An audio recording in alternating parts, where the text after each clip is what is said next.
From high on the hilltop in Big D. Unsportsmanlike conduct on a TCU head coach. My rule is ejected from the game. SMU! The freaking Pony Express, man! SMU, they better be in the dang playoffs.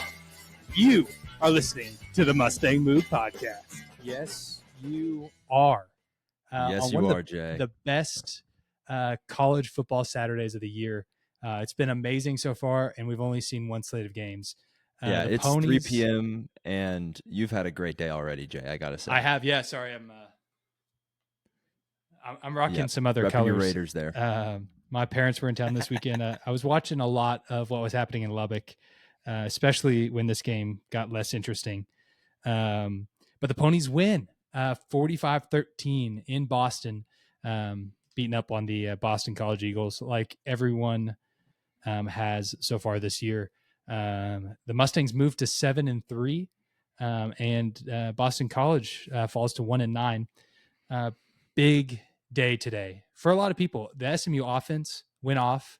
SMU defense did fantastic, and there were some guys standing on the field. They were wearing black and white. I don't know what their deal is, but they were having a historic day. I tell you what, they were just making a lot of plays. That's exactly right. That's what I was going to say. Sharing their opinion. Oh man. That's kind of where I want to start. I'm looking at the stats here. Boston College had 4 penalties for 25 yards. SMU with a season high 13 for 155. Yeah. Ouch. I think, this is something, it hurts. This is something I always harp on too, Jay, because it's like, I don't know, we have such a historic win last week, right? Yep. And going into this game, I wanted to see, a full game put together. I wanted to see SMU just absolutely pummel Boston College. Yep. And when you look at the score, we did, right? And when you look at what the defense put down, like they owned them. Like, just absolutely destroyed BC's offense. Except the third quarter was weird. We can just ignore the second quarter. The second quarter was weird. Yeah. I wasn't a big fan of like how that quarter went down. There were some texts flying back and forth in the group chat about that one. And I was not happy. Yeah. I want to talk about that next. One of these calls I totally agree with. Yeah. Yeah. But back down to the calls, like I got the pummeling that I wanted to see, but I didn't see a very detail-oriented, very disciplined offense, which is kind of disappointing for me because, this is something we've been harping on all last year, beginning of this year, and we've been doing good for a few games, and then, like, what the heck? What is up with all these holdings? Like, why? I understand, Kevin's a little hurt. We don't want to get sacked, whatever, but we've got to have some more discipline than that. And Brinson's punting the ball after it was overthrown, and, like, just the lack of awareness that you have to do something like that, to like really just like completely screw your team over is frustrating as a fan for me to see. That was pretty awful. I mean, that was just completely egregious. And it was good to see Rhett completely lay into him on the sideline and say, hey, we're giving up 3 points because of you. Like this interception, like shouldn't have happened. Like that's on Brinson. Like we should have been 10 yards. And it's after the second turnover, we should have gotten a touchdown, but it got called back because of a holding penalty, and it turned into just 3 points. So there were multiple instances in the game where we could have done, what we were supposed to do, but it got screwed up by someone being undisciplined. And again, it's so surprising for me to see a team be like this. Now, I can't harp on them too hard because we just absolutely destroyed BC. But more than covered. It is concerning. Yeah, more than 10.5 or 11.5, whatever, depending on where you looked. But it is concerning going into, obviously we have a bye week. We get a week of rest, very needed week of rest. Yeah. It's concerning going into the Louisville game because we cannot afford to have 13 penalties against Louisville. We cannot that's afford 100%. to hold. We cannot afford to hold on every other possession against Louisville. Yeah, 100%. I mean, I think that was one thing that worked so well for us last week. We looked very disciplined. And I'll say this. I'll take the positive side here. I also want to talk about that Brinson call here in just a second. But we were able to put things together, even though, in spite of being called for all these penalties. The fact that we were able to get points on the board, whereas I think at the beginning of the season we would let something like that throw off a drive, or kind of ruin a game, get in our heads. And I think the team's kind of matured and moved on from that. I think we're much more. I mean, for sure. And mentally I think a tough team. Yeah, and I think definitely in the second half we saw a lot more kind of finishing and scoring. The first half was a bit rougher. I feel like all of our momentum came from the defense in the first half. But it was good to see in the second half the offense actually pick it up and kind of own the game as well. Yeah, we scored 28 in the second half. Really put the foot on the gas, didn't take it off. Some really big plays. The Ymir Knight 61-yard touchdown. Matthew Hibner, that was my favorite play of the game, is that Hibner in the third quarter, the 37-yard touchdown from KJ. Just a little kind of fake, is KJ going to run? Defenders bite a little bit, and then Hibner's open. That was a beautiful play. And which is hilarious that the defenders buy that, because is KJ really going to run? Probably not. Man, you talk about someone who needs a bye week. KJ needs a bye week. I'm glad we pulled him out too. Very glad that he didn't play for much of the fourth quarter. I think that was wise. Maybe I would have pulled him out a little sooner, but I mean, 38-6 at the beginning of the fourth quarter. Anyway, I'm proud of the guys, the running team. Let's see. We rushed for how many yards today? Did 222 yards on the ground today, 352 through the air for a total of 574. It's just a great day. That's pretty nice. Moving the ball well. Nice. Yep. One interception today, and I would just say it probably wasn't KJ's fault. Kind of got batted up in the air at the line, and and I saw that was to Romello Brinson, right? I think it was right after he punted.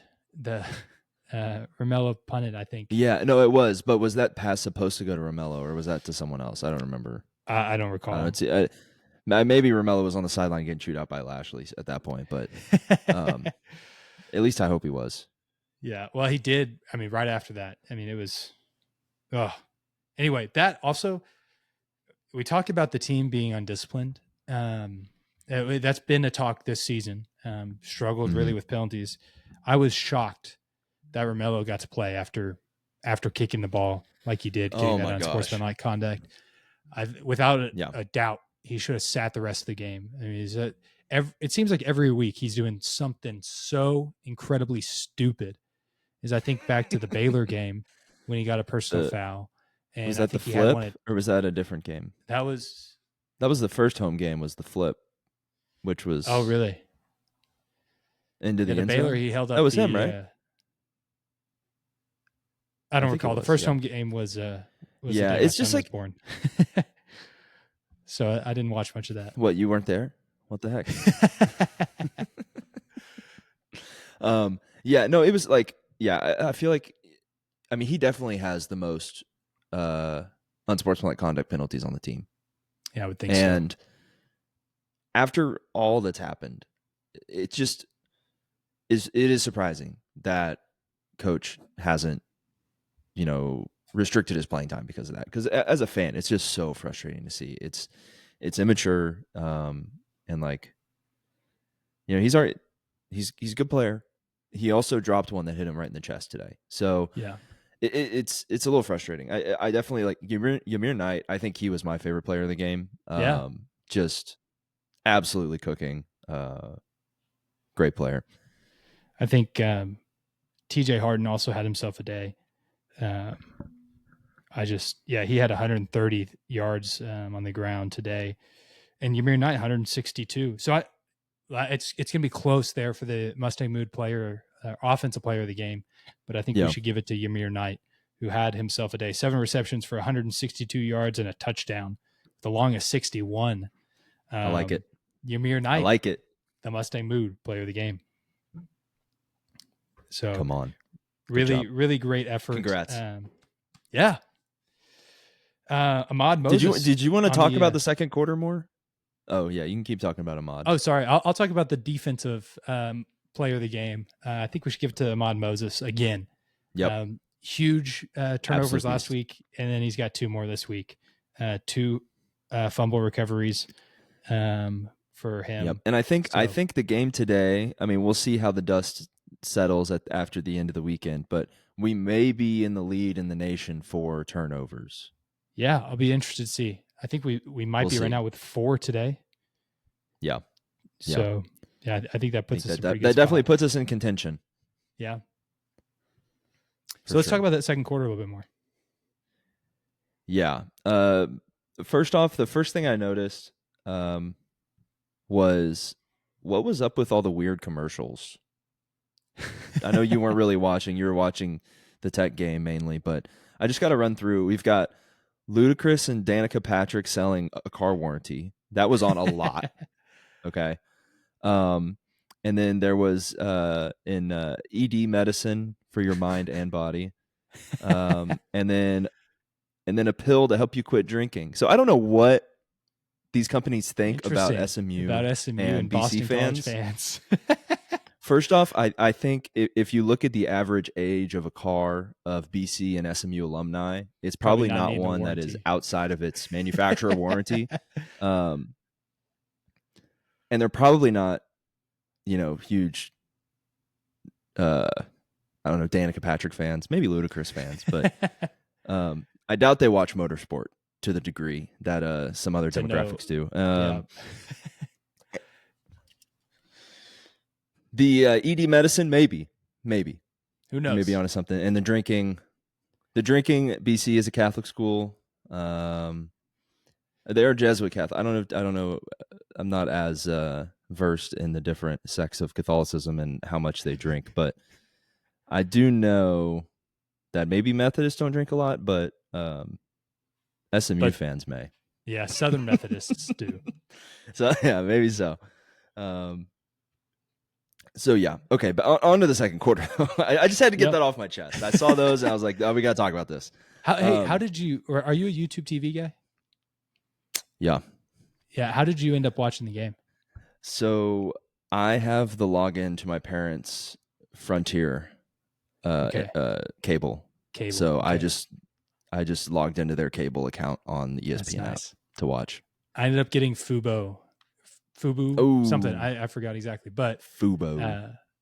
Yeah, so I got that today. That's tough. Using the 5-day free trial, keeping my fingers crossed. See, I used that up. I used that up last year, I think. Oh, my free trial. Got to get a new email. Yep. That's true. But yeah, let me run through my notes. I just kind of like throw stuff on as I think it, so this is just coming straight from my brain. I wrote down, what is our pass game? 7 for 14 in passing at that point. The passing game was pretty rough to start, I would say, and definitely in the third quarter. Do you have any more comments on that? It definitely it got better, so it can't complain too much. It's just a slow start. Yeah, finished 19 for 35. I also said we got... Yeah, it's okay. I also said we got to tackle with our hands, guys. Like we saw some of that against Miami too. It looked like I don't get what it is. Like I think guys just maybe want the big highlight reel hit and they just dive head first right into the guy with the ball, but they just get juked out, or the guy just slides right off them and keeps running. Like you got to grab them. Come on. That's like the first thing I learned when I played football in junior high, in 7th grade. Yep.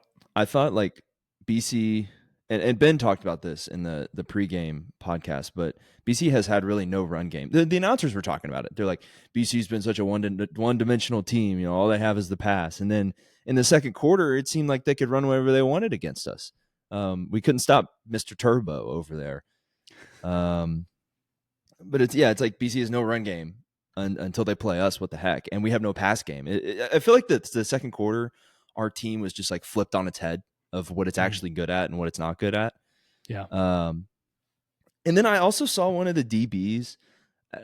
It was BC was in the red zone. I think it was like fourth down, and they were just going for it. And the quarterback way overthrew it, like way out of the back of the end zone. The wide receiver jumped way up in the air, and it went over his hands.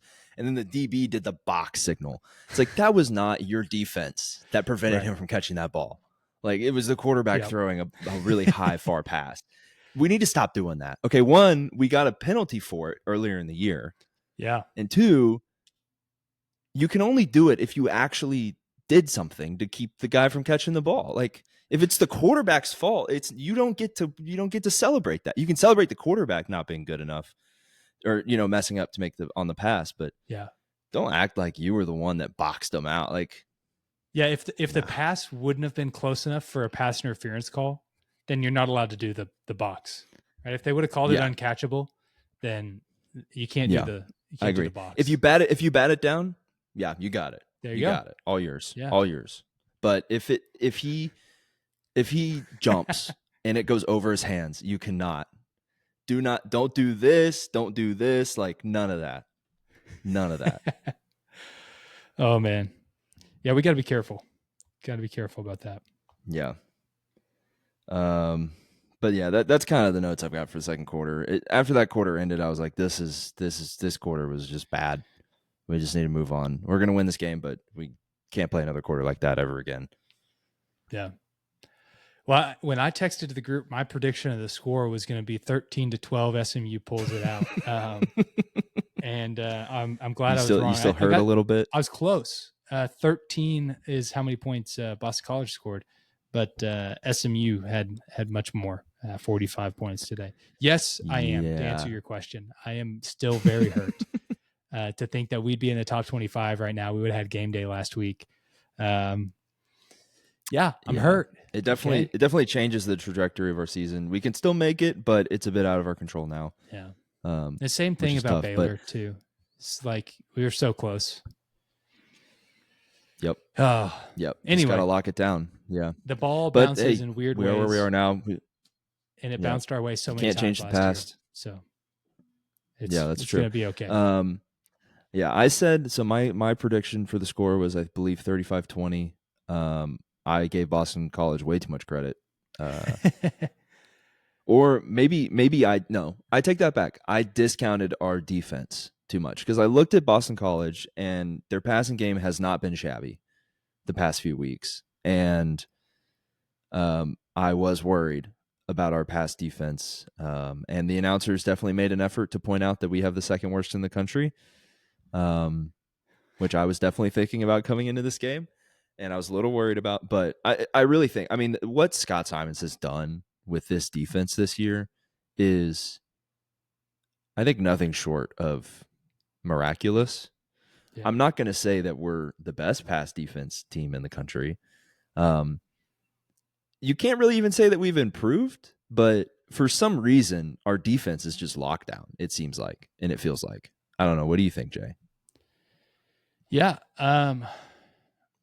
I think our defensive line getting as much pressure and causing as much havoc behind the line of scrimmage is just making up for so much of what's happening down the field. That's true. You see this a lot. I mean, when the quarterback doesn't have time to look down the field, it doesn't matter if they're wide open, if someone's in their face. And so I think we talked about this a lot at the beginning of the year. Is we knew that we had talent on the defensive line, but they hadn't meshed yet. Think back to the Baylor game, and it's a completely different team. I mean, our defense it's night and day. And so I think that, all these transfers kind of mesh together. And we've got a good culture, a good, they're playing well. They're playing well together, simply put. And that's a good way to put it. Yeah. I think we're covering up a lot of our weakness downfield with how strong our defensive line has looked the last several weeks. That's a good take. That's a good read.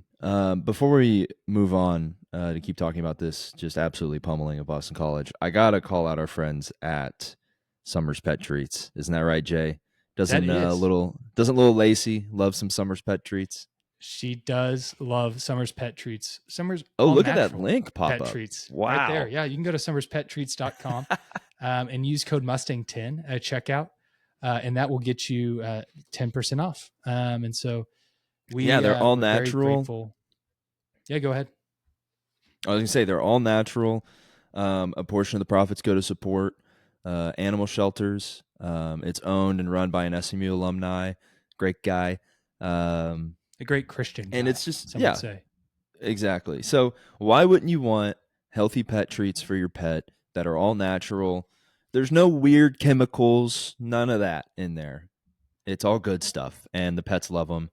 And you're supporting a small business, supporting an SMU alumni, and supporting your favorite SMU sports podcast. So, and you get 10% off. It's a win-win-win. Buy something for your maybe we're dog for second Christmas. favorite sports podcast. You're still supporting us, and we appreciate that. Yep. And while you're online at summerspetTreats.com, you might as well open up another tab and head over to the mustangmood.com. Check us out there. There's a link to leave a voice memo if you want to be heard on the show and you want us to, hear your thoughts and react to what you have to say about whatever. I don't care. I just want to hear from y'all. It's been a while. Okay. We've got some merch on there. I see Jay nor I are repping it. I do have to say, I was going to wear my white Mustang Mood polo. However, I spilled ketchup on it. So while they're comfortable, while they look good, while they are high quality, I cannot say that the white polos are very stain resistant when it comes to ketchup. So it's currently in the wash right now, getting fixed up. Hopefully that stain does not stay around right away. I'll tell you what. Yeah, unfortunately. Polos, but everything else. Josh Pate commented on the polos last week when Yannick and I did? met Josh Pate. He was like, "Wow, I love your polo. We don't even have polos that nice." And we were like, "Well, we don't care if you have polos or not in the Pate State store, but we do in the Mustang Mood shop." And he was a big fan. So that's awesome. Yeah, when we see him again, I'm jealous. You're the polo you podcast. got a picture with him. The guys with the good polos. Yeah, that's us. You could be one of those people if you go to themustangmood.com. And you know who should be one of those people? And we may even just, I don't know. He's definitely a friend of the show. And our place kicker today, our field goal kicker today, got his first point. Yes, sir. Since Oklahoma. First time he scored since the Oklahoma game. Is it really? He hasn't scored since then. He's only has 2 career receptions at SMU. One at Oklahoma, one in the playoff game last year at Penn State. Yeah, I guess he's more of a blocker now. Stone Eby, congratulations! That's awesome. Yeah, Stone Eby, my man. Huge congrats! Great kicking guy. An extra point. He now has 7 career points at SMU. Congratulations, friend of the show. I don't think there are many people that can say that they can say that they have scored a touchdown and kicked an extra point before. Yeah, and especially one of each. Like that's his career scoring stats. Just hopefully he gets more. I hope he gets more. I hope it's not because of field goals, because that means that our field goal kicker is injured, and I don't want that to happen. But let's get Stone in the end zone. Come on, coach, make it happen. I know he watches. Product. Stone Eby. He is, yeah. Hometown. Yes, sir. That's awesome. Yeah, so Stone, good stuff. We also got to see a new quarterback out there that I have not seen before, Mr. Pfizer with an F, not a PH. Don't worry, there's no COVID shots going around. That was cool. I love it when we get some extra players in. That's all I got to say. I was kind of surprised that Charlie Pfizer was the one who got called up to play quarterback. I kind of thought Ty was next in line. Ty or then Tyler. I think he is. They're saving his red shirt games. Okay. I think. Well, I'm surprised didn't see Tyler Van Dyke then. True. So True. who's technically been cleared to play. That's my understanding. At least he was last week, was cleared to play. And so I know that he's still been recovering from his injury he got last season. But anyway, just surprised. He went 3 for 3 for 26 yards and was on the field for a touchdown drive. So yeah, Charlie, good you deal. want to keep playing? I hope we get to see him again this season. That'd be great. Oh yeah, but it depends on the circumstance, but we get to see him again under the same circumstance. Yeah, I'm under the same circumstances tonight. Yeah, you need to be careful, Jay. You're playing with fire, man. Hey, but he did good. 3 of 3 another for 26 note. yards. We'll take it. Another note. I love that we had the band out there. There's just something special about seeing the Mustangs score away and then hearing the ba ba ba ba ba ba. Yep. Like, it's just awesome. Yeah, it really is. They picked this game. Obviously the game they wanted to go to, number one, was Clemson, but there was a Meadows concert that weekend, and so a lot of the kids in the Mustang band weren't going to be able to make it if they went to the Clemson game, and so worked it all out. Actually, the Boston College band director came to Dallas a couple years ago. I got to meet him. He kind of consulted the athletic department as we were transitioning to the ACC. So he's kind of a friend of the school and of the band program. Yeah. They're like, okay, so kind of the next one we'd want to go to is Boston. And so they got to go out there today. Saw them looking sharp in their new blue suits, the blue puffer jackets. So yeah, shout out to the Mustang band. They looked really good. That's a good deal. Yeah. I love hearing them on TV. It's just something special, you know? Yeah. Makes me feel like I'm there. That's what signals college football to me is hearing a band. Yeah. You know, It's like, yes, sir. Turn down the music, turn up the band. It's like, that's really, yep. That's what it's all about. There's another thing I want to talk about, Jay. And if there are any Miami fans paying attention to this game, I think they would probably feel potentially a little bit vindicated. In the fourth quarter, the refs called a penalty on us for something that I have never seen a penalty called on before. I don't remember their exact wording, but it was due to some certain sounds, noises, movements, something that the defense was doing, our defense. Yeah. To some degree mimic what the offense was doing in their snap count. And I know there were a lot of accusations being thrown out by Miami and their fans that's what we were doing against them. And I know Coach staunchly defended it on Twitter. But we did get called for it in this game. So it makes you think that maybe there was something going on. I don't know if Coach is privy to it. If it's just, the players just doing something on their own. But I did think that was kind of interesting and kind of funny. I haven't looked on Twitter yet, but I wonder if some Miami fans have some words. We're hate watching. Yeah. The other thing too is the pass that was called a fumble that was upheld. The Miami beginning of the game. Exactly. Miami fans, I think, would argue that looked very similar to the fumble that was called last week. Honestly, I think that one looked more like a pass. It looked more like a pass than the one against Miami did, in my opinion. Yeah. But it still got called our way. Maybe both the times. ACC, ESPN, ESPN, ACC, maybe they just want us to go. They want to make sure we get there. Because they don't want Thunder on to flop. If we don't go to the playoff again this year, then I think some of their profits on Thunder on would be hurt. But imagine it's the ROI. It's just a business decision. You're an ESPN manager, broadcasting producer, whatever it's called, and you've really been pushing to create Thunder on. They're like, this is the next big story. This is going to make us a lot of money. And then we lose to Baylor and TCU and then Wake Forest. And they're like, oh, crap. We got to turn this around. We got to make sure SMU wins out and somehow find a way to get them into the ACC championship game so that they have a chance to go to the playoff. Because if they don't, I'm screwed. I'm going to get fired.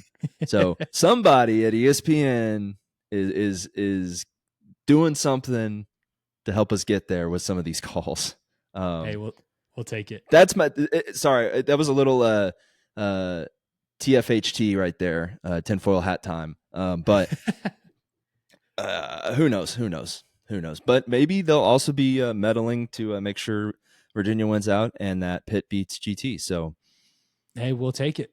That's what you heard it here we first. kinda If it need. actually happens, then if there's some weird calls that go against GT that help Pitt win, I don't know. Now, No. I guess what's the I don't want to tiebreaker call if- into. Oh, go ahead. if Wake beats Virginia today? Do you know what that would be? It's like if they're a one-loss team as well. I haven't gone down. I haven't gone down that rabbit hole yet because we would have lost to the same team, but I believe that Virginia beats us in the tiebreaker because Okay. I think they're.